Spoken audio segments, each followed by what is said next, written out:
Հարգելի փոխվարչապետ, հարգելի նախարարներ, քաղաքաշինության կոմիտեի նախագահ, պարոն մարզպետ, համայնքի ղեկավար, սիրելի ուսուցիչներ, սիրելի աշակերտներ, հարգելի տիկին տնօրեն, նախ ուզում եմ ձեզ շնորհակալություն հայտնել, որովհետև ես գուցե վրիպել եմ, բայց ես չեմ հիշում, որ մենք նորակառույց դպրոց որևէտեղ այցելած լինենք եւ արդեն այնտեղ տեսնենք ծաղիկ, կանաչ եւ այդպես շարունակ, սովորաբար որ գնում ենք շինարարության դեռ մնացորդներ ենք տեսնում եւ շինարարության հետքեր եւ դա շատ կարեւոր է որ խնամք այն ինչի մասին նոր ամբիոնից խոսում էինք դուք պարոն մարզպետ դրա արտահայտությունն է երբ որ շենքը ունի տեր պարզա որ այդ տիրոջ հասկացություն ինքը մի քանի շերտ ունի պարզա որ շենքը տեր ունի պետությունը կառավարությունը շենքի տերն են մարզպետարանը համայնքը շենքի տերն են բայց տնօրենը, ուսուցիչները, աշակերտները, ծնողները իրանք միջև չդառնան շենքի տերը, շենքը իր նպատակին չի ծառայելու։ Այո, եւ այդ երկրորդ տան գաղափարը շատ կարեւոր է եւ մեր այս բարեփոխումների եւ այս ծավալի ներդրումը ինքը իմաստ չունենա, եթե մենք դպրոցի գործառույթը ընկալենք, որ ժամը ստեղ 9-ին սկսեց կամ որ 9-ին է, ոչ մեկ չի դա չի նշանակում, որ ինչ-որ մեկը չի կարող գալ 8-ին կամ գնալ այն ժամանակ, երբ որ ուզում է գնալ, որովհետև այս բեմը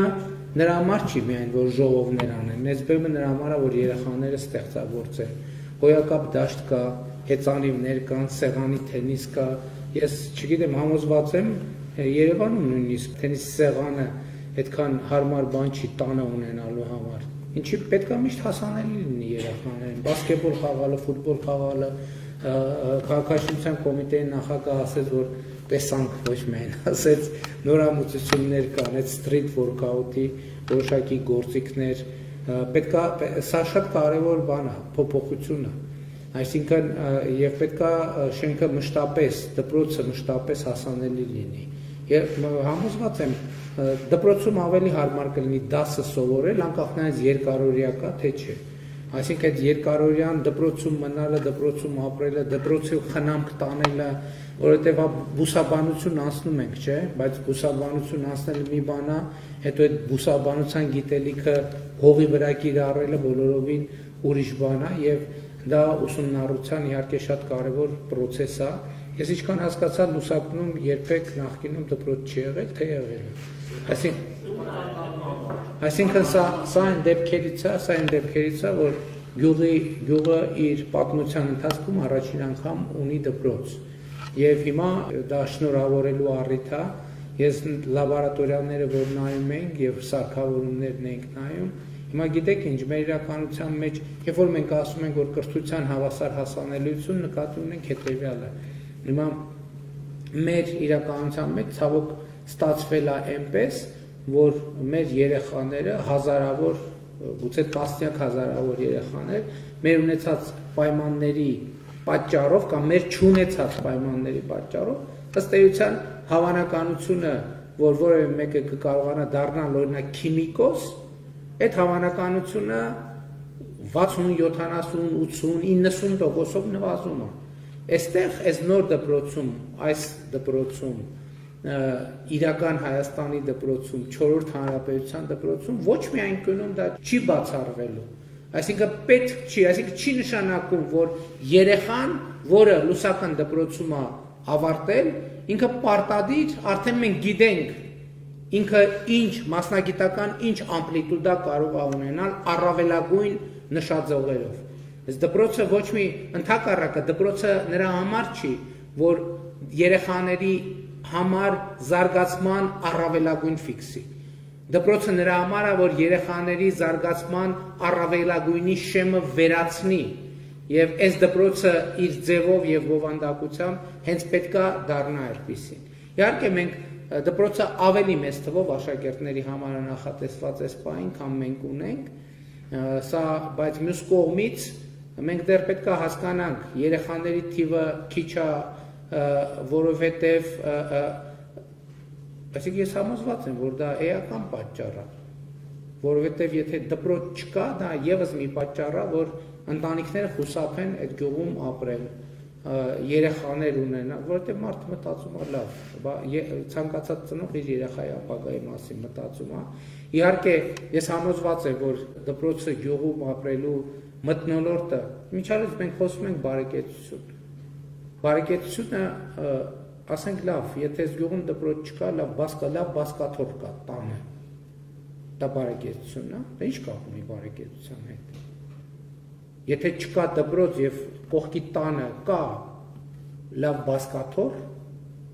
լավ հեռուստացույց, դա բարեկեցություն չի։ Բարեկեցությունը այն է, որ երեխաները, դուք ճիշտ նկատեցիք, երեխաները ըստ էության, եթե ուզենան, իրանց դպրոցական կյանքի, արթուն կյանքի մեծ մասը կարող են անցկացնել այստեղ։ Իսկ այստեղ կա սովորելու, ստեղծագործելու, խաղալու, ընկերություն անելու, կյանքի մասին մտածելու, շփվելու, կա ծնողներին հրավիրելու, որովհետև այս տարածքները շատ կարևոր է։ Մենք պետք է պայմաններ ստեղծենք, որ թե երեխաները շտապեն վերադառնալ տուն, որտեղ գուցե թե շատ բան չկա, որ կա այստեղ։ Այդ ծնողներին էլ ներգրավենք, ծնողներն էլ իսկ ինչ ով է ասել, որ ծնողները չեն կարող նույն բեմի վրա ստեղծագործել կամ ներքևի հատվածում ստեղծագործեն։ Ով է ասել, որ ծնողները մենք տարբեր աշխատանքի եւ սոցիալական հարցերի նախարարությունը եւ կառավարությունը աշխատանքի վերամասնագիտացման տարբեր ծրագրեր է անում։ Ով ասել, որ այս դահլիճը, այս բեմը չի կարող ծառայել, ընդհակառակը պետք է ծառայի այդ ամեն ինչին եւ այո, դպրոցը կյանքի կենտրոնն է, դպրոցը գյուղի բնակավայրի կյանքի առանցքն է եւ պետք է դառնա այդպիսի։ Մենք իհարկե նման դպրոցներում, որտեղ աշակերտների թիվը ամբողջությամբ կոմպլեկտավորված չի եւ մեզ համար շատ հստակ եւ պարզ ծրագիր չկա, թե ինչպես է դա տեղի ունենալու, իհարկե մենք մտածում ենք եւ լրացուցիչ միջոցներ ձեռնարկելու տարբերակ արդեն իսկ փորձարկել ենք Վայք խոշորացված համայնքի Գոմք բնակավայրում, մենք առաջիկայում կվերլուծենք ինչա տեղի ունեցել այնտեղ եւ համապատասխան որոշումներ կկայացնենք։ Այնուամենայնիվ, գիտեք, պարզ է, որ գյուղը ըստ էության միջև այս պահի իր զարգացման զրոյական կետում էր։ Սա զրոյական կետ է, այս զրոյական կետից պետք է գյուղի կյանքի վերելքը սկսվի, որովհետև կա, ես տեսա, որ արդեն ճանապարհներն են կարգի բերվում, ենթադրում եմ սուբվենցիայով կամ այլ ծրագրերով, մշակովի հողատարածքներ կան, զարմանալի բան է ասում համայնքի ղեկավարը, ասում է ոռոգման ջրի խնդիր չկա, Հայաստանում շատ բնակավայր չկա, որտեղ ոռոգման ջրի խնդիր չկա։ Եվ հետևաբար այս ամեն ինչը ցույց է տալիս, որ շատ դեպքերում մեր խնդիրը ուղղակի կյանքի ճիշտ կազմակերպելն է եւ էդ էլ է կրթության հարց, սովորել ինչպես է պետք կյանքը ճիշտ կազմակերպել, սովորել ինչպես է պետք ռեսուրսները ճիշտ բաշխել, սովորել ինչպես է պետք դպրոց ունենալ, սովորել ինչա նշանակում դպրոց ի վերջո, ինչա նշանակում դպրոց, միայն երեխաների մասին չի։ Մենք հիմա սովոր դպրոցի մասին մեր պատկերացումները 300 դպրոց 500 մանկապարտեզ ծրագրի գործունեության իրագործման արդյունքում դպրոցի մասին մեր պատկերացումները ընդլայնվում են։ Սիրելի երեխաներ, աշակերտներ, ներկաներ, ծնողներ, Լուսական գյուղի սիրելի բնակիչներ, շնորհավորում եմ մեզ բոլորիս այսօրվա հրաշալի առիթով եւ համոզված եմ, որ այս դահլիճում դեռ շատ հանդիպումներ, քննարկումներ կլինեն եւ այդ բոլոր քննարկումները կլինեն կյանքի մասին, այդ բոլոր քննարկումները կլինեն ապրելու մասին, այդ բոլոր քննարկումները կլինեն սովորելու մասին եւ սովորելով սեփական կյանքը կառուցելու, սեփական բարեկեցությունը կառուցելու եւ ոչ թե ուրիշների ձեռքերին նայելով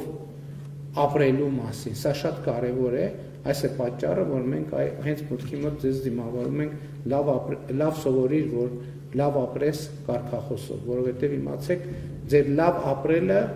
ուրիշ որևէ մեկից կախված չի, կախված է միայն ձեզանից, կախված է թե այսօր դուք ինչով եք զբաղվում, իսկ այսօր դուք հենց բուն գործով զբաղվելու բոլոր պայմանները ունեք, ինչի կապակցությամբ շնորհավորում եմ, շնորհակալություն։